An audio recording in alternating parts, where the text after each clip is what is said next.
सतयुग का मंदिर आज भी हिंदुस्तान में है। यहाँ एक साथ एक के ऊपर एक 7 बर्तनों में खाना पकाया जाता है। मगर चौंका देने वाली बात यह है कि खाना सबसे पहले सबसे ऊपर वाले बर्तन का पक जाता है। ये वो मंदिर है जहाँ भगवान की मूर्ति हर साल बदल दी जाती है और जिसके पीछे है एक खास वजह। और इस मंदिर का प्रसाद कभी भक्तों के लिए कम नहीं पड़ता और ना ही वो वेस्ट होता है। यानी इस मंदिर में एक साथ कई चमत्कार हैं। तो चलिए जानते हैं आज चमत्कारों से भरे जगन्नाथपुरी के बारे में। इंडियन स्टेट उड़ीसा में हिंदुओं की प्राचीन 7 नगरियों में से एक पुरी नगरी में है एक प्राचीन मंदिर जिसका नाम है जगन्नाथ मंदिर। यहाँ हर साल 9 रथ यात्रा होती है जिसमें शामिल होने के लिए देश विदेश से हजार नहीं बल्कि लाखों की संख्या में भक्त आते हैं। ये मंदिर 3 बार टूट चुका है। इस मंदिर को सतयुग के राजा इंद्रद्युम्न ने बनवाया था। समय समय पर इस मंदिर का रेनोवेशन होता रहा है।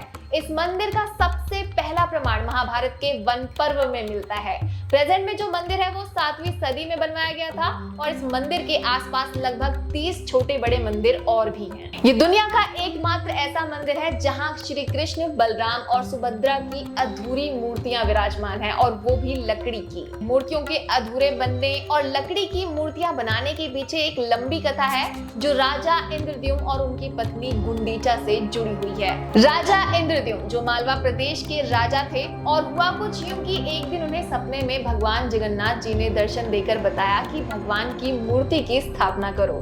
तब राजा ने कड़ी तपस्या की और तब भगवान विष्णु ने उन्हें बताया कि वह पुरी के समुद्र तट पर जाएं और तब उन्हें वहां एक लकड़ी का लट्ठा मिलेगा और उसी लकड़ी से वो मूर्ति बनवाकर स्थापित करवा दें। तो राजा ने ऐसा ही किया और उन्हें लकड़ी का लट्ठा भी मिल गया। तब उन्हें विश्वकर्मा जी एक वृद्ध बड़े कारीगर और मूर्तिकार के रूप में उनके सामने उपस्थित हुए। तब उन्होंने ये शर्त रखी कि वो 1 महीने के अंदर में मूर्तियां तैयार कर देंगे, परंतु तब तक राजा या कोई भी उस कमरे के अंदर नहीं आए। उस महीने के अंतिम दिन जब कई दिनों तक कोई भी आवाज नहीं आई तो उत्सुकतावश राजा की महारानी ने कमरे में झांका और वो वृद्ध कारीगर दरवाजा खोलकर बाहर आ गया। ऐसे में राजा से उन्होंने कहा कि अभी मूर्तियां अधूरी हैं और उनके हाथ अभी नहीं बने थे।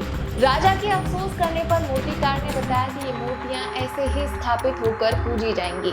तब वही तीनों जगन्नाथ, बालभद्र और सुभद्रा की मूर्तियां मंदिर में स्थापित की गई। श्री जगन्नाथ मंदिर के ऊपर लाल ध्वज हमेशा हवा के विपरीत दिशा में लहराता है। ऐसा किस कारण होता है ये साइंटिस्ट ही बता सकते हैं। लेकिन चौंका देने वाली बात ये भी है कि हर दिन शाम को मंदिर के ऊपर लगे ध्वज को एक आदमी उल्टा चढ़कर बदलता है।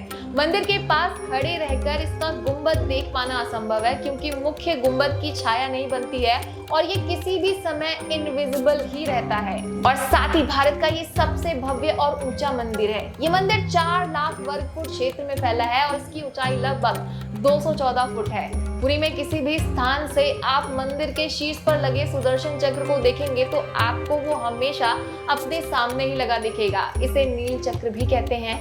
ये अष्ट धातु से बना है और ये पवित्र माना जाता है। अगला जो फैक्ट है वो आपको चौंका देगा।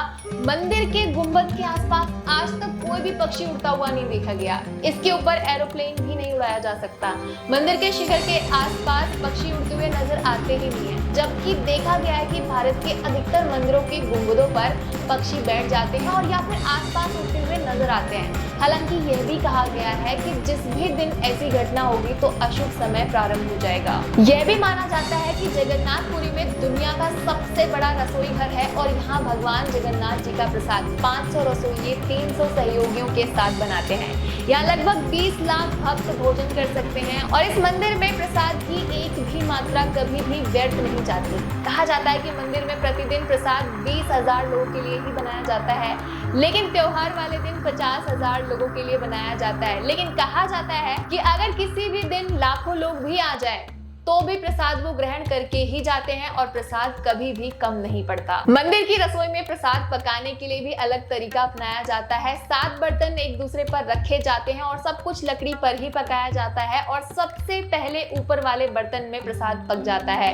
फिर नीचे की तरफ एक के बाद एक पकाया जाता है। यानी सबसे ऊपर रखे हुए बर्तन का खाना पहले पक जाता है, जो एक चमत्कार से कम नहीं है। इसी तरह मंदिर के बाहर स्वर्ग द्वार है, जहाँ पर मोक्ष प्राप्ति के लिए शव जलाए जाते हैं। लेकिन जब आप मंदिर से बाहर निकलेंगे तभी आपको लाशों के जलने की गंध महसूस होगी, जबकि मंदिर के अंदर लाशों के जलने की गंध महसूस नहीं होती। यहाँ हर 12 साल में एक बार मूर्तियां नई जरूर बनाई जाती हैं, लेकिन आकार और रूप वही रहता है। कहा जाता है कि उन मूर्तियों की पूजा नहीं होती और सिर्फ दर्शन के लिए रखी जाती हैं। माना जाता है कि 3 बार समुद्र ने जगन्नाथ जी के मंदिर को तोड़ दिया था। कहते हैं कि महाप्रभु जगन्नाथ ने वीर मारुति यानी हनुमान जी को यहाँ समुद्र को कंट्रोल करने के लिए नियुक्त किया था, परंतु जब जब हनुमान जी जगन्नाथ, बालभद्र और सुभद्रा के दर्शन के लिए खुद को रोक नहीं पाते थे, तो वो प्रभु के दर्शन के लिए नगर में प्रवेश कर जाते थे। ऐसे में समुद्र भी उनके पीछे नगर में प्रवेश कर जाता था। केसरी नंदन हनुमान जी की इस आदत से परेशान होकर जगन्नाथ महाप्रभु ने हनुमान जी को यहाँ सोने की बेड़ी से बांध दिया और यहाँ जगन्नाथपुरी में ही सागर तट पर हनुमान जी का प्राचीन मंदिर है। भक्त लोग बेड़ी में जकड़े हनुमान जी के दर्शन के लिए आते हैं। एक बार नारद जी ने हनुमान जी को बताया कि समुद्र की आवाज के कारण प्रभु मंदिर के भीतर सो नहीं पाते हैं। तब हनुमान जी ने क्रोधित होकर समुद्र को वहां से दूर हटने को कहा। इस पर समुद्र देवता ने प्रकट होकर कहा कि मेरी आवाज तो आपके पिता पवन देव के कारण ही चारों दिशाओं में आती है, तो आप उनसे विनती करें। तब हनुमान जी पवन देव से इस आवाज को रोकने को कहते हैं। तब पवन देव कहते हैं कि पुत्र, यह संभव नहीं है, परंतु तुम्हें एक उपाय बताता हूँ कि तुम्हें मंदिर के आसपास ध्वनि रहित वायु कोशीय वृत्त बनाना होगा। हनुमान जी समझ गए। तब हनुमान जी ने अपनी शक्ति से खुद को 2 भागों में बांट दिया और फिर वो हवा से भी तेज स्पीड से मंदिर के आसपास चक्कर लगाने लगे। इससे वायु का एक ऐसा चक्र बना कि समुद्र की लहरों की आवाज मंदिर के भीतर ना जाकर मंदिर के आसपास ही घूमती रहती है, यानी कि मंदिर के अंदर बाहर की आवाज नहीं आती है और मंदिर में श्री कृष्ण जगन्नाथ जी आराम से सोते रहते हैं। कहावतों के अनुसार कहते हैं कि अज्ञातवास के दौरान द्रौपदी और 5 पांडव भगवान जगन्नाथ के दर्शन करने गए थे।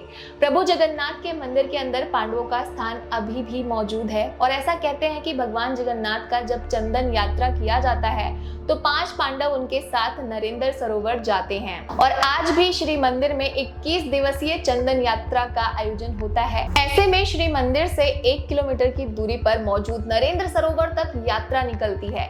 महान सिख सम्राट महाराजा रणजीत सिंह ने इस मंदिर को प्रचुर मात्रा में सोना दान किया था, जो कि उन्होंने स्वर्ण मंदिर यानी अमृतसर को जो सोना दान किया था उससे कहीं ज्यादा था। कुछ किताबों में लिखा है कि ईसा मसीह सिल्क रूट से होते हुए जब कश्मीर आए थे तो दोबारा बेथलेहम जाते वक्त उन्होंने भगवान जगन्नाथ के दर्शन किए थे। आदि शंकराचार्य ने भी यहाँ की यात्रा की थी और यहाँ पर उन्होंने 4 मठों में से एक गोवर्धन मठ की स्थापना भी की थी। सबसे हैरानी वाली बात, इस मंदिर में गैर सनातन धर्म के लोगों का प्रवेश बैन है। माना जाता है कि ये बैन कई विदेशी द्वारा मंदिर में और मंदिर के आसपास में घुसपैठ और हमलों के कारण लगाए गए हैं। वैसे कहते हैं कि मंदिर के एक नहीं हजारों रहस्य हैं। यहाँ कई रहस्यमयी किताबें, ग्रंथों के साथ ही खजाने भी रखे हुए होने की बात कही जाती है। एक ऐसा समय भी था जब सैकड़ों सालों के लिए मंदिर रेत में दब गया था और भविष्यवाणी है कि आने वाले समय में भी ऐसा होने वाला है।